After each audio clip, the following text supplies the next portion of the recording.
నమస్కారం NSTV news కి స్వాగతం। నా పేరు సంధ్య। ముందుగా వార్తల్లోని ముఖ్యాంశాలు। క్రీడాభివృద్ధికి తెలంగాణ రాష్ట్ర ప్రభుత్వం అధిక ప్రాధాన్యత ఇస్తుందని రాష్ట్ర ఐటీ మరియు పరిశ్రమల శాఖ మంత్రివర్యులు డి శ్రీధర్ బాబు అన్నారు। ఈరోజు గచ్చిబౌలి స్టేడియంలో జరిగిన జాతీయ దినోత్సవ వేడుకలకు ఆయన పంచాయతీరాజ్ శాఖ మంత్రి శ్రీమతి డి సీతక్కతో కలిసి ముఖ్య అతిథిగా హాజరయ్యారు। స్టేడియంలోని ధ్యాన విగ్రహానికి పూలమాల ఆవిష్కరణ చేసి అనంతరం ఆయన స్మారక హాకీ మ్యాచ్ను ప్రారంభించారు। ఈ సందర్భంగా ఆయన మాట్లాడుతూ అన్ని రంగాలలో మార్పు సాధించాలన్న లక్ష్యంతో క్రీడా రంగంలో సమూలమైన మార్పులు తీసుకురావడానికి తెలంగాణ రాష్ట్ర ప్రభుత్వం కృషి చేస్తుందని అన్నారు। నూతన క్రీడా విధానం ప్రకటించడంతో పాటు యంగ్ ఇండియా స్పోర్ట్స్ యూనివర్సిటీని నెలకొల్పి క్రీడా రంగంలో అంచెలంచెలుగా మార్పులు తీసుకొస్తామని ఆయన అన్నారు।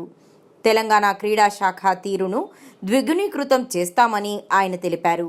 ఈ వేడుకల్లో భాగంగా ఒలింపియన్లు ఈషా సింగ్, నిఖత్ జరీన్లకు 5 లక్షల రూపాయలు చొప్పున ఆర్థిక నగదు ప్రోత్సాహకాలు అందజేశారు।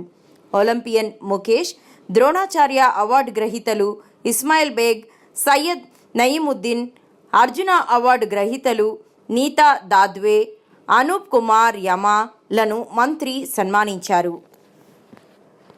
ఈరోజు పోటీ కార్యక్రమాలు నిర్వహిస్తున్న ధర్మిల వారికి హృదయపూర్వకంగా అభినందన తెలియజేస్తా ఉన్నా। విద్యార్థులకు, హాకీ స్పోర్ట్స్ అభిమానులందరికీ, పత్రికా మిత్రులకు ప్రత్యేక నమస్కారాలు।